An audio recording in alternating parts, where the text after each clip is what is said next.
नमस्कार, मैं हूं निखिल अवस्थी। अपनी माटी के सभी दर्शकों का फिर से स्वागत है। इस बार के कार्यक्रम में हम आपके लिए लाए हैं कुछ ऐसी खबरें जो आने वाले समय में आपके बड़े काम आएंगी।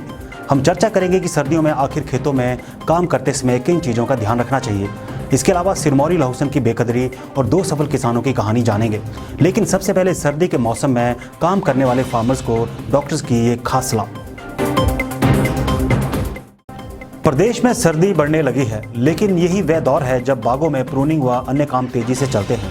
इस दौरान त्वचा का खास ख्याल रखना पड़ता है। किसानों और बागवानों के लिए पेश है डॉक्टर की ये खास सलाह। सर्दियों में हिमाचल के बगीचों में प्रूनिंग और तौलिए का दौर रहता है। इसके अलावा नकदी फसलें उगा रहे किसानों को भी ठंड में काम करना पड़ता है। अपनी माटी टीम ने लाखों किसानों और बागवानों की खातिर एक अनूठी पहल की है। हमारी टीम ने प्रदेश के प्रसिद्ध skin specialist doctor GK. Verma से जानना चाहा कि आखिर किसान और बागवान कैसे अपनी स्किन को सुरक्षित करके काम कर सकते हैं। इस पर उन्होंने विस्तार से टिप्स दिए हैं, तो सभी फार्मर्स ध्यान से सुने डॉक्टर जी.के. वर्मा के ये अचूक मंत्र।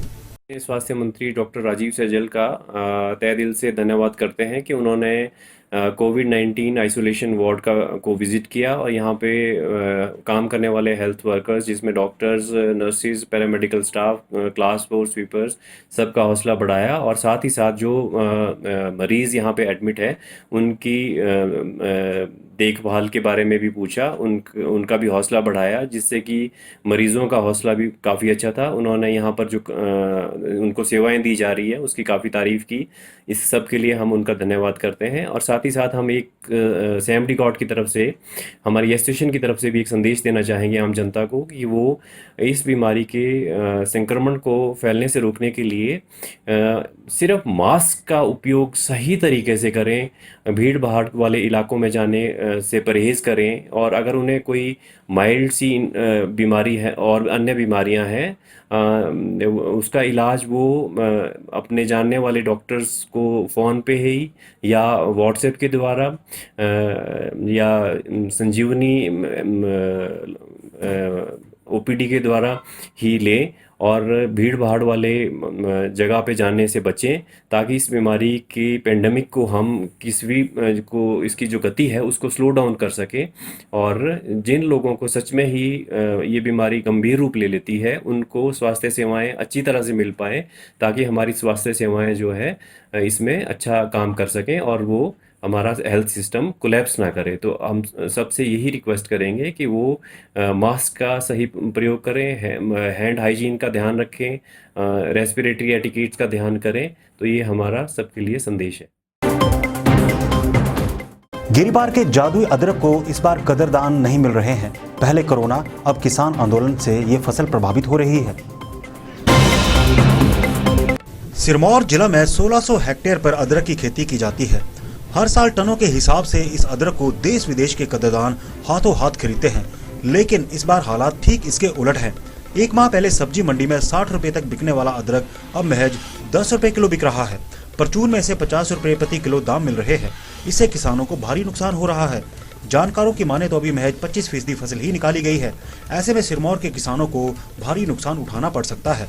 अपनी माटी टीम ने अदरक के कम दामों के कारण खंगालने का प्रयास किया तो पता चला कि कोरोना और ज्यादा प्रोडक्शन इसके मुख्य कारण है। इसके अलावा ज्यादातर आड़ती किसान आंदोलन में है, इस कारण अदरक की बेकदरी हो रही है।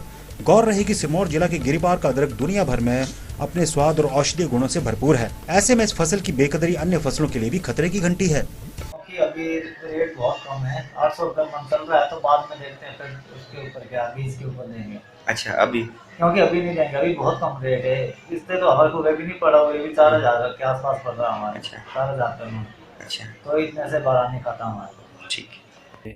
हिमाचल प्रदेश का सिरमौर ज़िला जो अदरक उत्पादक में कभी एशिया में नंबर 1 पे होता था, उसकी आज ये स्थिति है कि अदरक जो है 400 से 500 रुपये प्रति मन, 10 से 12 रुपये प्रति किलो जा रहा है। जबकि लगभग लागत अगर देखा जाए इसका तो लगभग 30 से 40 रुपये पर केजी जो है ना इसका लागत आता है। तो सरकार को चाहिए कि इस अदरक उत्पादक का भी समर्थन मूल्य घोषित किया जाए। जो मिनिमम सपोर्ट प्राइस की हम बात करते हैं, वो मिनिमम सपोर्ट प्राइस इसका भी आकलन करके सरकार को रखना चाहिए। चाहे वो राज्य सरकार है चाहे केंद्रीय सरकार है, आज तक किसी भी सरकार ने अदरक उत्पादक के लिए कोई भी समर्थन मूल्य या किसी भी प्रकार की कोई सब्सिडी वगैरह ये सरकार द्वारा नहीं दी गई है। जबकि इसी राज्य के सेब उत्पादकों के लिए बहुत सारी ऐसी सुविधाएं हैं कि उनको जो है जो सरकार द्वारा दी जाती है, लेकिन अदरक उत्पादक इससे वंचित रखा जा रहा है। तो हमारी सरकार से, स्टेट गवर्नमेंट से और सेंट्रल गवर्नमेंट से ये रिक्वेस्ट रहेगी कि इसको भी जो है ना एमएसपी के दायरे में लिया जाए, ताकि किसानों जो है मतलब यानी कि अपना जीवन निर्वाह कर सके। देश भर में किसानों की आय दोगुनी करने पर चर्चा हो रही है। इसी बीच कुछ ऐसे किसान भी हैं जो सरकारी योजनाओं का सदुपयोग करके फार्मर्स के लिए मिसाल बन गए हैं। देखिए घुमारवीं से ये रिपोर्ट। बिलासपुर जिला में घुमारवीं इलाके के किसान खेती में नए नए प्रयोग के लिए जाने जाते हैं। कुछ ऐसा ही कुछ नया कर दिखाया है घुमारवीं तहसील के तहत आने वाली पनोह पंचायत के किसानों ने। पनोह के स्नोर गांव के 26 परिवार फसल विविधीकरण प्रोत्साहन परियोजना को शानदार तरीके से आगे बढ़ा रहे हैं। इन्हीं किसानों में से एक हैं जीतराम ठाकुर। जीतराम ने बताया कि कुछ साल पहले तक उनके इलाके में सिंचाई की दिक्कत थी। ऐसे में वो चाहते हुए भी खेती का दायरा बढ़ा नहीं पा रहे थे। इस योजना को जायका प्रोजेक्ट फंडिंग करता है। अब उनके गांव में इस उपयोजना के आने से सिंचाई के लिए पानी मिल रहा है। आलम यह है कि जीतराम ने पिछले सीजन में ही 1.5 लाख रुपए से ज्यादा के तो खीरे ही बेच लिए हैं। इससे हर कोई उनकी तारीफ कर रहा है। वे 12 बीघा जमीन पर सब्जी उगा रहे हैं। इनमें गोभी, बैंगन, फ्रांस बीन, खीरा, आलू व करेला आदि खूब हो रहा है। जीतराम के मुताबिक उनकी आय पहले के मुकाबले 4 गुना बढ़ गई है। ये योजना के तहत किसानों को पावर बीडर, सोलर स्प्रेयर व टपक सिंचाई सुविधा भी मिल रही है। किसानों को ट्रेनिंग के अलावा उन्हें बेहतरीन क्वालिटी के बीज आदि भी दिए जा रहे हैं। यही कारण है कि किसानों की आय लगातार बढ़ रही है। पहले भी यहाँ खेती करते थे, लेकिन जब से प्रोजेक्ट आया हुआ है तब से हम जो है काफ़ी पैसा कमा रहे हैं। और इनके जो स्टाफ है वो कई बार यहाँ हमें प्रशिक्षण दे चुका है, 25-26 बार। उसके बाद अभी भी आते हैं और हमें बताते हैं भी ऐसे करो, ऐसा इस तरह करना, ऐसा भी। और बीज उपलब्ध करते हैं, बढ़िया बढ़िया बीज हमें देते हैं। और इस प्रोजेक्ट के आने से हमें बड़ा फायदा हुआ। पैसा तो हम कमाते हैं, लेकिन अब हम और ज़्यादा पैसा कमा रहे हैं इस प्रोजेक्ट के आने से। तो हमें इससे बहुत फायदा हुआ। इस प्रोजेक्ट से हमें वरदान है हमारे लिए। कहते हैं अगर एक द्वार बंद हो जाए तो भगवान 10 नए द्वार खोल देता है। कुछ ऐसा ही कर दिखाया है कांगड़ा जिला में भगवाना इलाके के एक नौजवान ने। कोरोना काल में बहुत से लोगों की नौकरी छिन गई है तो कईयों के कारोबार का भट्ठा बैठ गया है। लेकिन कुछ ऐसे भी हैं जिन्होंने अपनी कड़ी मेहनत के दम पर अपने आप को फिर से स्टैंड कर लिया है। अपनी माटी के इस अंक में हमारे सीनियर जर्नलिस्ट जयदीप रिहान आपको ऐसे ही एक युवा से मिलाने जा रहे हैं। भवाना निवासी नीरज कटोच करीब 1.5 दशक से दिल्ली में नौकरी कर रहे थे। कोविड का समय आया तो वह भी नौकरी से हाथ धो बैठे और वापस लौट आए। नीरज निराश नहीं हुए और उन्होंने जून माह से दहन में एक भवन लेकर उसमें मशरूम उगाना शुरू कर दिया। पहले ट्रायल में शानदार नतीजे मिले तो अब नीरज ने उत्साहित होकर मशरूम की कमर्शियल खेती करने की ठान ली है। इसमें भी उन्हें खूब कामयाबी मिल रही है। इस प्रोजेक्ट के जरिए नीरज ने क्षेत्र के 3 युवकों को भी काम दिया है और लोगों को कई नई राह दिखा रहे हैं। उन्होंने कहा कि वे आने वाले समय में मशरूम की मार्केटिंग की भी व्यवस्था करेंगे। आज हमारे प्रदेश को नीरज जैसे होनहारों पर गर्व है। मेरा नाम नीरज कटोच है। मैं हिमाचल के डिस्ट्रिक्ट कांगड़ा, तहसील पालमपुर और विलेज भवारना से बिलोंग करता हूँ। मैंने 20 से 22 साल दिल्ली के अंदर जॉब किया है एनबीएफसी कंपनी के अंदर। Due to COVID I lost my job. उसके बाद फिर मैंने अपने फ्रेंड सर्कल, अपने सीनियर्स, उनसे बात की तो कई लोगों ने सजेस्ट किया कि आप फार्मिंग कर लीजिए। फिर एक हमारे सीनियर थे मिस्टर हितेश छावड़ा, उन्होंने बताया कि आप बटन मशरूम का बिजनेस फार्मिंग करें। तो फिर हमने बटन मशरूम के लिए सोचा और मैंने फिर डीएमआरसी सोलन में ट्रेनिंग की बटन मशरूम की। और उसके बाद फिर हमने अपना दहन में ये प्लांट स्टार्ट किया। जुलाई मिड के अंदर हमने फर्स्ट ईल्ड अपनी स्टार्ट करी, जिसके अंदर हमने 400 बैग रखे और उससे अच्छी ईल्ड निकली।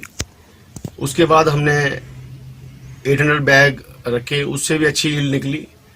और अब हमने अपनी हमारे यहाँ पे 2 यूनिट हैं उन दोनों यूनिट को रन कर दिया है और टोटल हमारे यहाँ पे अब 2000 और 2200 के करीब हमारी ये टोटल दोनों रूम की कैपेसिटी है।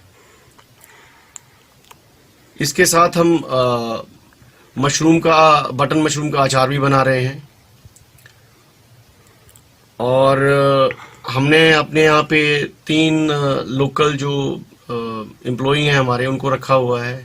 अभी 3 ही लोगों को हमने रोजगार दिया हुआ है। आगे नेक्स्ट ईयर के लिए हमारा ये प्लान है कि हम एक बड़ी यूनिट लगाएंगे जो ऑटोमेटिक एसी प्लांट होगा, जिसके अंदर हम खुद ही कंपोस्ट और कंपोस्ट के साथ साथ लैब और ट्रेनिंग सेंटर बनाएंगे, जिसमें हम जो कोई भी सीखना चाहता हो बटन मशरूम की फार्मिंग या ऑयस्टर की, तो हम फ्री में उनको वहाँ पे ट्रेनिंग देंगे।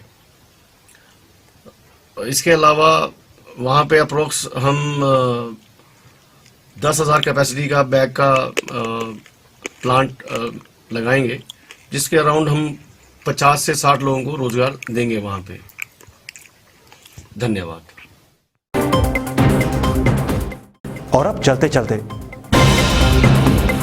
प्राकृतिक खेती के एक्सपर्ट की सलाह, सड़कों पर घूम रहे गौवंश का गोबर जीरो बजट खेती को देगा नई दिशा, सरकार से गुहार। सुजानपुर की जंदरू पंचायत में मनरेगा से बना हेलीपैड, पार्क का भी किया निर्माण। कांग्रेस किसान सेल का जयराम सरकार से सवाल, अभी तक क्यों नहीं दिया फूलों के नुकसान का मुआवजा। कुल्लू के बजौरा में 15 दिसंबर से मिलेंगे फलदार पौधे, 1 माह चलेगी प्रक्रिया। आज के कार्यक्रम में बस इतना ही। अगले शनिवार एक बार फिर से मिलेंगे, तब तक दीजिए इजाजत, नमस्कार।